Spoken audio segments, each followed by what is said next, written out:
Hi guys, Happy New Year. Hope everyone's had a really good start to the year so far. I've spent the start to my year by watching tens and tens and tens of clips of build-up play, Reading in build-up, often in the defensive third, but occasionally breaking out. But almost always trying to take a look at how Reading tend to build play up when they are forced to play with the ball in their own half. So let's take a look and dive in, shall we?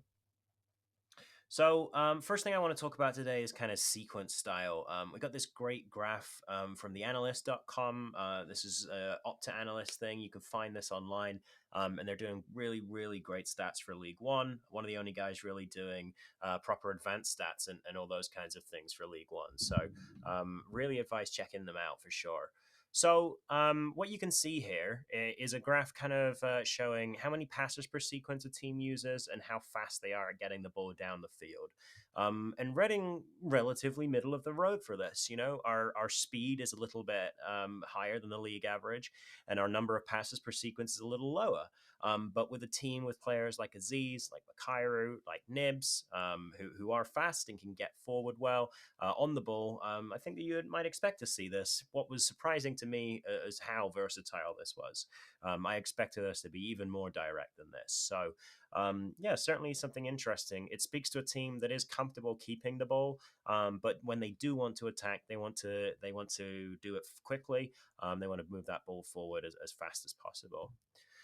So, what we're going to talk about today is build up, how Reading do it, the different styles that they use. And obviously, the key players for that are going to be your goalkeeper, your center backs, your full backs, which we have a few different types of fullback in the team, and then your deep line midfielder or your six. And we'll talk a little bit about other dynamic movements, including midfielders who move back. So let's talk first about the shape. These are from whoscored.com, and they're basically position graphs for Wigan at the start of the festive period, and then Exeter, obviously, at the end of the festive period.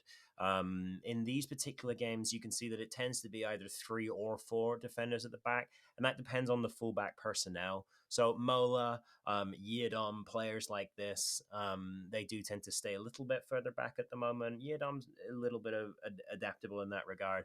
But in Bengay, as you can see over here, it gets really, really far forward. One of the clues as to why that happens, and you can see here with Mola and then Wing really close together, is because the right back and the right center mid in the build up for Reading often switch. So you'll see Wing come back into that right back spot, or that sort of position, and you'll see Mbenge quite far up. We saw it tonight against the Brighton under 21s as well. So look out for that when you're watching, because it's really hard to understand how Reading build up without checking out Wing and the positions that he takes up. But one thing that we do see, a decent amount. It gets changed up sometimes in games. It is a single pivot being fairly frequent. It's sort of a 4-1-4-1 or a 4-3-3 that Reading play, and that often leaves Craig as the only man, receded within his own half. Wing a little bit further than during this game against Exeter, but again, he was really dropping into that right back position a lot. We'll talk about why he does that.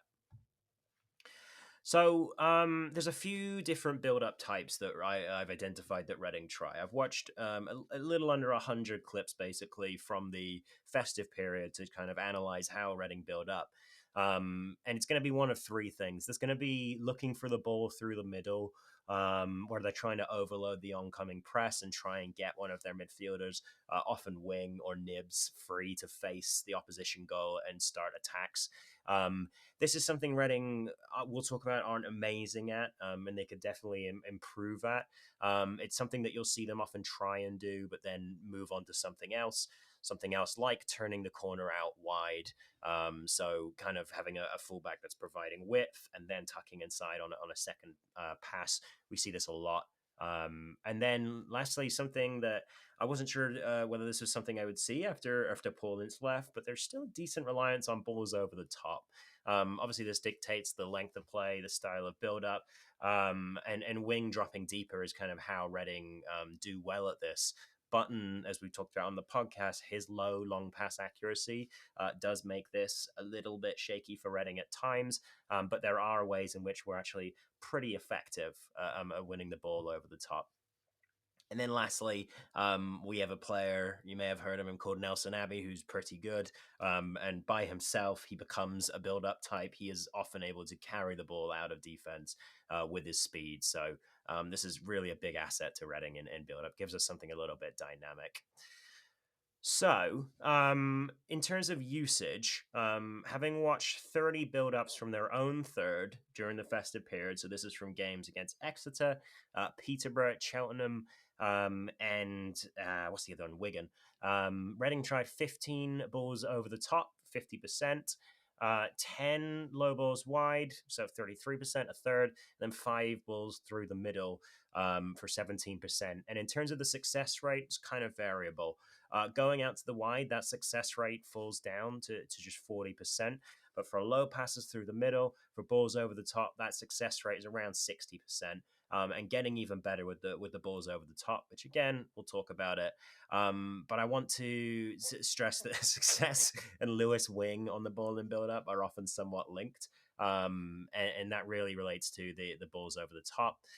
So moving on first, though, we'll talk about balls out wide. When Reading do this, they try and do this in kind of like a bang bang play pretty fast. And there'll be one player bouncing the ball off another one, looking for a one touch pass, basically. We see fullbacks actually underlapping in this team. We tend to want Makairo and Aziz, who have started in the wide positions, to be the ones that are going to be really stretching the play in the opposition half. So we tend to see those players taking care of that and watching the having the fullbacks underlap.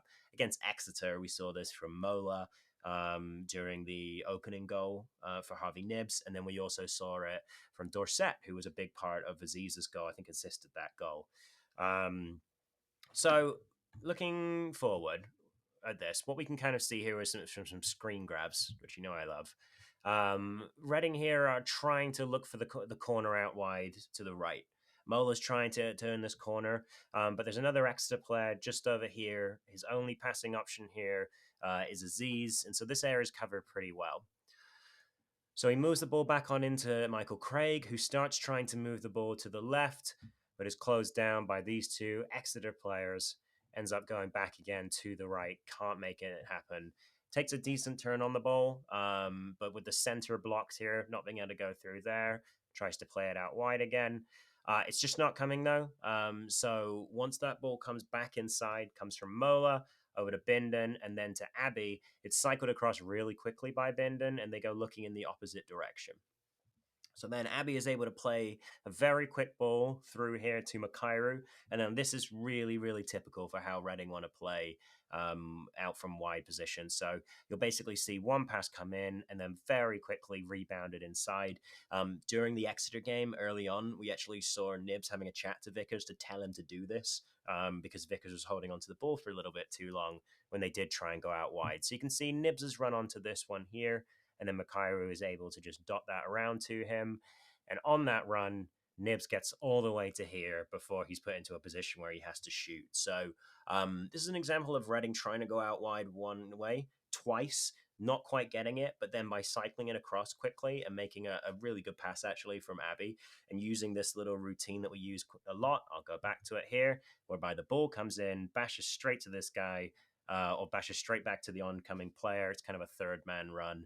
And we're through. We're in from there. So this is a way that Reading try and play a lot. It is risky. Teams will throw quite a few players to defend there. If that pass that's bounced off doesn't quite get to its intended target, then we can have players using their momentum to go forward with a pass that's then been intercepted. So it's something that we're not great at. Like I said, a 40% success rate a lot of the time over the festive period. But it is a way in which we can get players forward really fast and into dangerous positions, kind of speaking to that sequence style graph again. All right, so next let's talk about the ball over the top. And what I've done here for this one is kind of put together a little guide to how Reading use wing in these positions because it's very interesting. So you'll see Amir go into a 3-2 build up, wing switching then with Mola, who'll go forward. And then let's say wing's out in this sort of right back position. the ball will be shunted forward. Now, it often goes to Aziz, but something that you'll also see, and you can see this if you look back at the Nibs goal against Exeter, is the right back will actually bomb on and get close to one of the other players here, and the ball is then thrown towards them. So you've got someone there to win that second ball. You've got two players in the area of a ball over the top. So these are kind of two ways in which Reading can actually really be successful from balls over the top. They've got players with good touch like Aziz, like Makaira, who can take the ball down when it's thrown out to them in wide positions, but they're also quite good, Reading, at recognizing when it's time to get a second man near the ball. With that ball over the top and help just be there, ready as an outlet when the ball is headed down, basically. So Andy Carroll's gone from the team, and Reading are still pretty good at this, basically. All right, so let's kind of take a look at this. So firstly, here's a situation we saw quite a lot against Exeter. So here, Bindon is walking towards the player with the ball, basically. And it can be frustrating when you're in the stadium watching this and you want, your team to attack. But what Bindon's actually able to do here is eat up about 20 yards of space just by walking. This makes the Exeter player back off rather than immediately challenging him for it. Bindon walking forward, he's still in complete control of the ball rather than if he runs and he mistouches it. So I don't mind this at all. They do go looking for a pass through the middle. Like we talked about previously, Reading do often start attacks trying to do this. And Abbey and Bindon cycle it here between the two of them. You can see that the Exeter players are pretty effectively blocking off the single pivot Michael Craig here. So instead, ball goes out wide to Lewis Wing, who's again in that sort of right back position, and he's got ample time and space now with the ball having been cycled, looking for a central pass to then pick out a pass to wherever he wants. Now, Reading, of course, also have a dynamic option in build-up.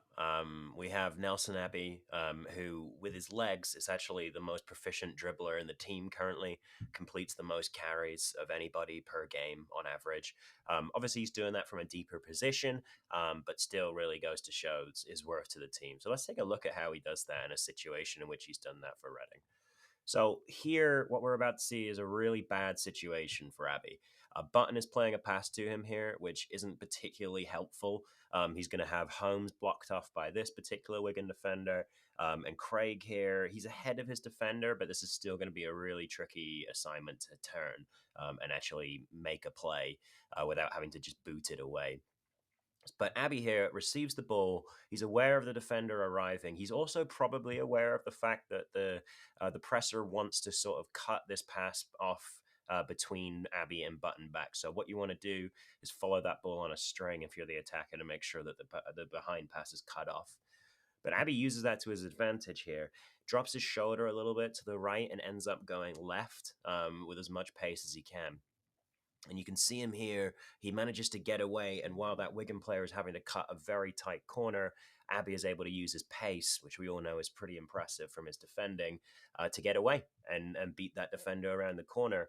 And now Reading are moving forward with purpose. Abbey looks up from a more central position. He's occupying two defenders here, really a third.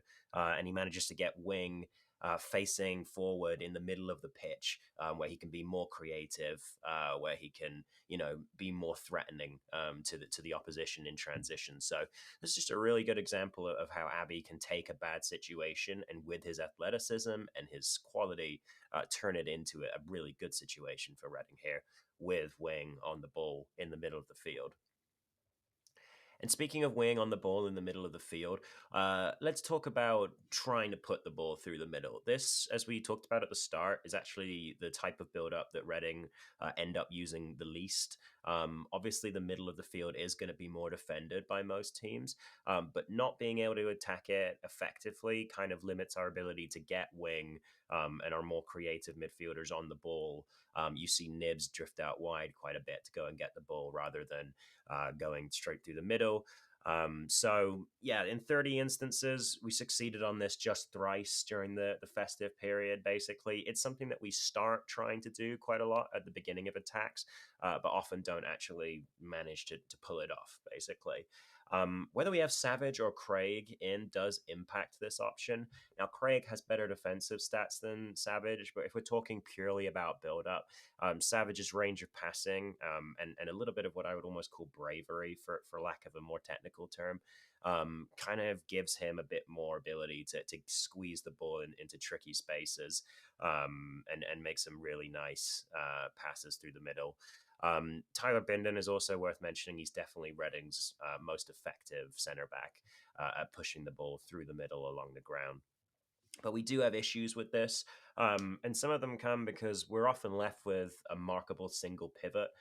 This was especially notable against Exeter during the first half, whereby the number 11 for Exeter was essentially able to mark Craig out of the game by just hanging around on him and not allowing him there. And again, I want to reiterate, a low attempt rate and a low success rate with this really limits the ability for Wing to get on the ball higher up the pitch, which is what we want. We want Wing to be creating because he's definitely our most creative asset in midfield. So let's kind of have a look at some of these issues.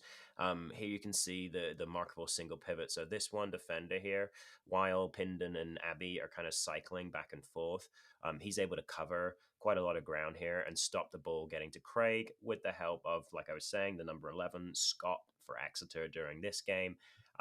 Craig is just not really getting into positions where he can receive the ball and turn and then actually, begin to affect the game in an attacking way. Because Craig can't get free here, Reading are then forced into a pretty negligible situation out wide. They don't have any kind of overload. They're entirely matched up by the opposition. They're trying to make this pass work, but unfortunately, Nibs isn't able to get around that corner quick enough, and the Exeter players are able to recover. So Craig here has been almost totally bypassed, and that's a problem in build up. Obviously, we can't have one of the primary players who is there to help build up be bypassed because that's showing that he's not giving enough here. He's not necessarily occupying the defenders enough either. He's very much reactive in that sense. So I want to talk about potential solutions. And for me, kind of moving to a double pivot, which could be done by Wing or the underlapping fullback while Wing is moving into that position, is something that Reading would really benefit from investigating more. They have gone to a 4-2-3-1 at times to try and play a double pivot, which they did in the final 20 minutes or so against Exeter. But I don't actually think a change in formation is 100% necessary for this. It's more about how players are interacting in different stages of the game. You want to be in a different position in the attacking third than you are in the defensive third. As a team, you want your shape to be different. I think that giving Craig more support in the build-up or giving Savage game time might also be a solution. If you're going to play that 4-1 with Wing going all the way to that right back position, I think that Savage is kind of a player who's going to help you build up more there, especially if you're being careful already. So let's kind of show this is Reading in a 4-1 build up with them going wide. You can see this is Lewis Wing down here who's waiting for that ball in that right back position again. But what we've seen quite a bit is Craig being able to be marked out of the game by the pressing forwards who are always going to be looking over their shoulder and aware of where Craig is behind them. This forces us to go wide. And it's an issue because obviously, as we talked about, it's not as successful for Reading when they try and build up and go wide. Here you can see Mola sort of tucking in. If he is going to switch with the right center mid or who's often Wing, as he moves back to that right back spot, then it's certainly somewhere he could stay if the situation suggests that he's going to help overload the press there and help Reading to build up. And then here's another way in which this can be done. Here you can see Wing and Craig together in the center of midfield, and Benge here's getting on his bike. And he's off to contest this ball, basically. But I think this just gives us a few more passing angles. I think this occupies more players of the opposition in the press and sort of just allows us to get in behind a bit better using this. So definitely something I'd like to see used more often. And then finally here's an example of a goal scored once we went to a double pivot. Here Wing and Savage get to interact together in the middle of the field where you want them. And then Savage, through a brave pass out around the corner, is then able to help us to score a goal. And again, we see the same move, the sort of one pass drop inside from the fullback Dorset is then able to play the ball to Aziz, who's then able to score. So this is sort of a double pivot, but then going through some of the regular motions that we see in build up and scoring shows how defensive third build up is really important to catching the opposition out and moving the ball forward quickly in the way that we see in that sequence style. So, in conclusion, I think that Reading are actually remarkably versatile in build up, but they can certainly improve. They go wide or long very often. And while we're actually remarkably good with getting onto long balls and knocking them down, going wide is a little bit less of a successful option for us. It is a way in which we're able to move the ball forward fast and to create chances if we can make it successful. But it's just a little less successful than going through the middle. We have pacey wide players, obviously, and so I'm not saying that we should completely forego that option. And oftentimes, putting a long ball forward to the wide players ends up with us getting a chance into the box. But I do think that not being able to attack through the middle limits Wings' opportunities, in particular on the ball in the final third. And while it's great to have him involved in the build up, it would be nice to be able to get his shooting ability a little bit closer to the box at most times. Interested in your thoughts, though? Where do you see Reading's issues? Where do you see Reading's successes in build up? Let us know what you think. Let us know what you'd like to know more about in the future. We love making these videos for you guys. Looking forward to a really good 2024 with lots of them coming your way. But thanks very much, guys. Come on, you Royals.